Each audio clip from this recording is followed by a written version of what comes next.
Alright, magandang gabi. So ito, isang police checkpoint na nadaanan ng Congressman Colonel Busita.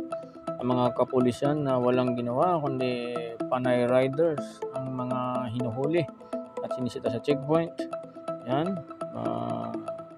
Hindi naman sila sinabon ng congressman pero binigyan pa ng tip at dagdag kaalaman para sa tamang pag-checkpoint. Kaya saludo ako sa iyo, Idol Congressman Busita. Alright, so panoorin natin kayo ng humusga. Talagang dapat suportahan natin si Congressman Busita sa pagdating ng susunod na eleksyon para ito ay maging senador. Alright, let's go.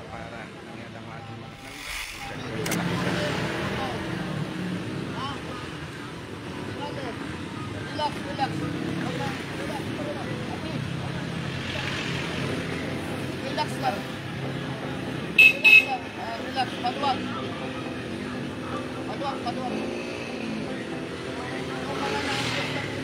Anong umambo?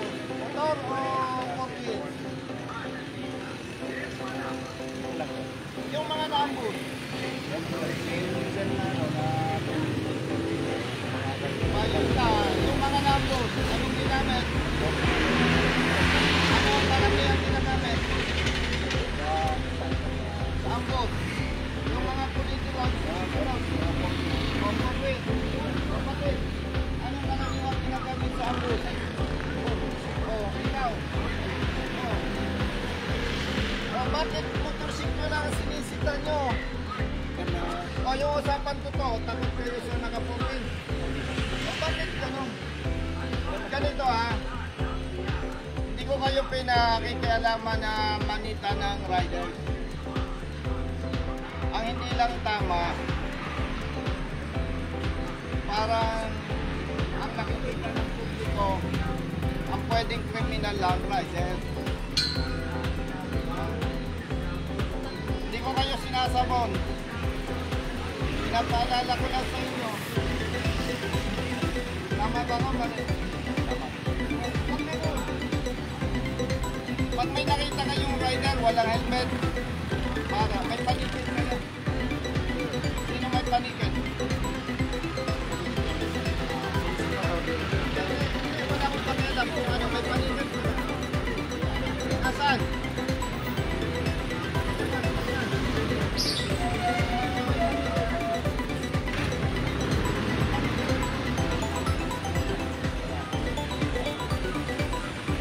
May panikit ka, brother.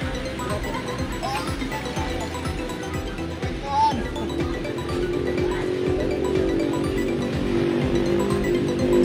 Hindi kasi pag pumara kayo ng rider, ang motorista na may violation,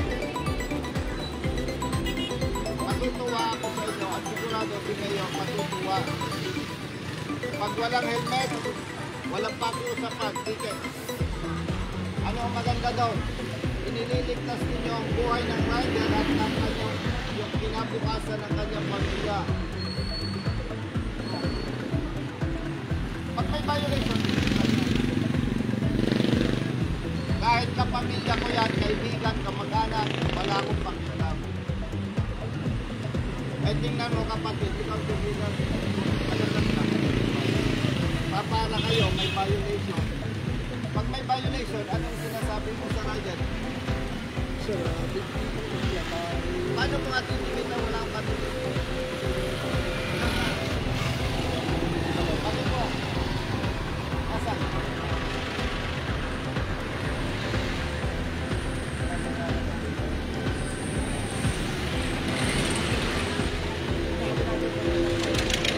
So magandang hapon po sa lahat ng mga bagong pasok sa live.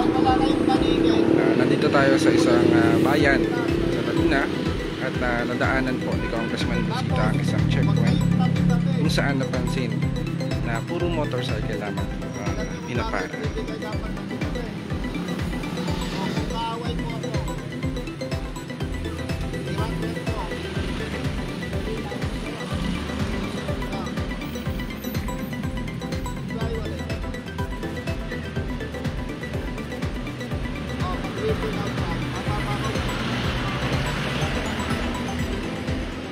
yung sinasabi ko?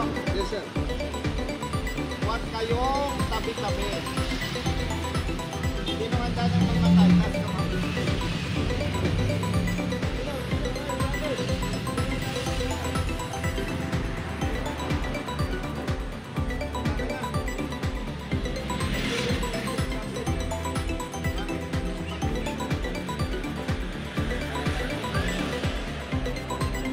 Ang gusto ko sabihin, kapatid, kayo ay nag-training, nakakalimot kayo.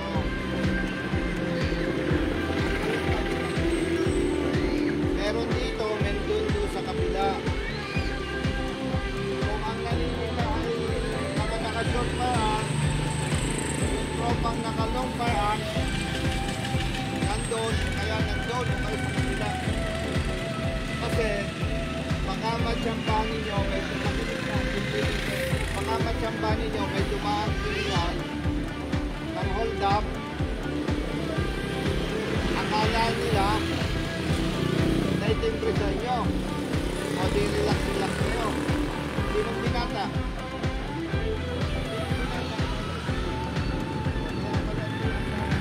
Ikaw. Binata, ikaw, may sawa. Asawa, sir. Ilan anak mo? Tatlo, sir. Asawa. Ikaw, binata, ang ganda mong lalaki. Ikaw, binata.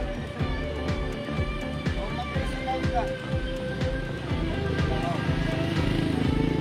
Pag nagtatangan ng cellphone, kapag meron kang tao doon, dalawa. Tao kami, dalawa. May radyo kayo.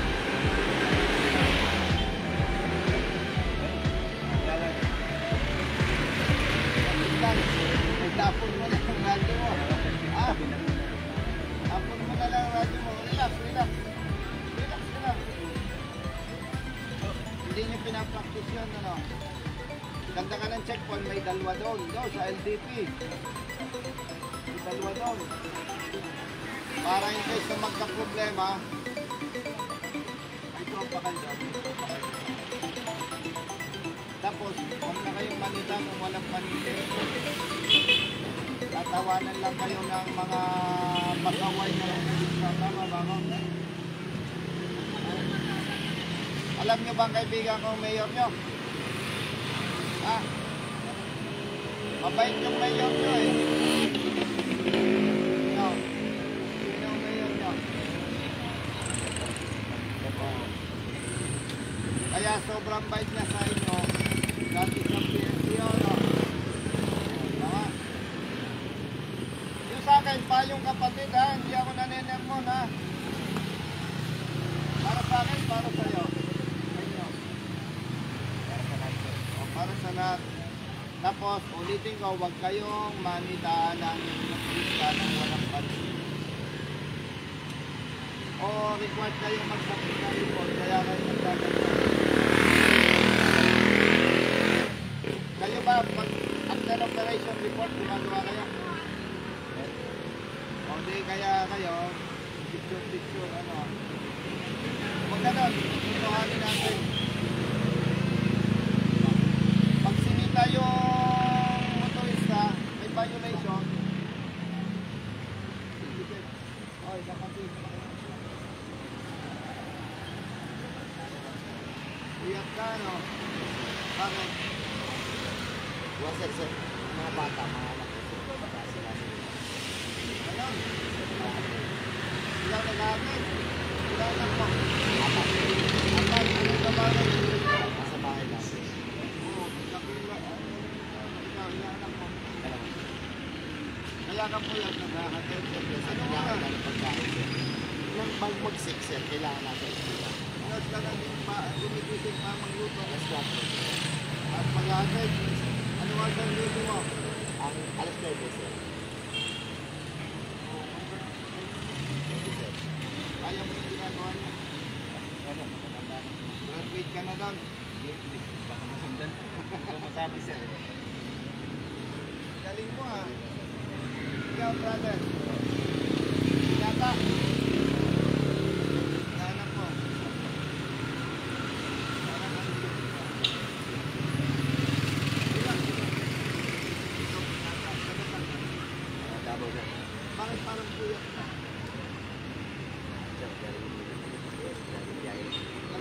Saan ka? Kalambasa.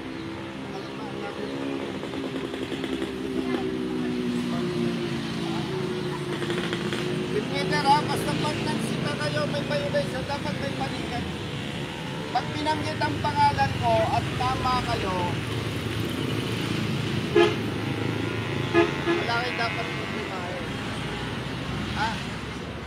Nakakita na kayo ng pulis o enforcer na wearing helmet? Nakakita ka na, bro? Yes, sir. Ikaw? Ikaw? Nakakita na kayo? Ay, nakikita na kayo? Wala pa? Wala pa? 1, 2, 3, 4, 5, 6, 7. Magbibigay sana ako ng 15,000 eh. Pero gusto kita. Ate, ikaw. May lawali na wala pa? Wala pa, sir. Oh, ikaw. Pero, sir, yes, sir. Ang sa ama, Ayos na ha? yes, sir. Yes, sir. May nahuli na kami, sir. Kaso, sir, ang kilala mo, minsan, ganito mag-iusan, yun bibigyan namin. Hindi ko naman, sir, sa bahay ng alawan. Tahimik po. Dahil tahimik Kapag na. ang inaano namin, sir, kahit mamadayo, sir, inaano namin, inaano din namin yung sa mga tao. Okay. Bakit naman? Tama. Hindi yan. Tama ang reasoning niyan. Mali. Diretsuhan tayo. Mali ang katwiran mo.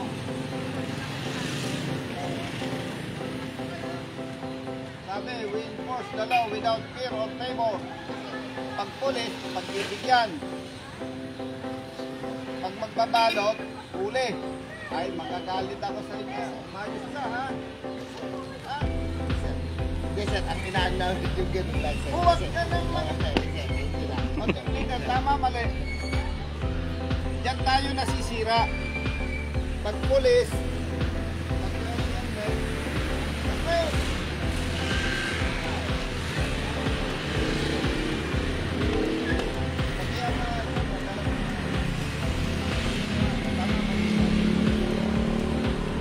Pag ganon, na pag pulis, pag enforcer,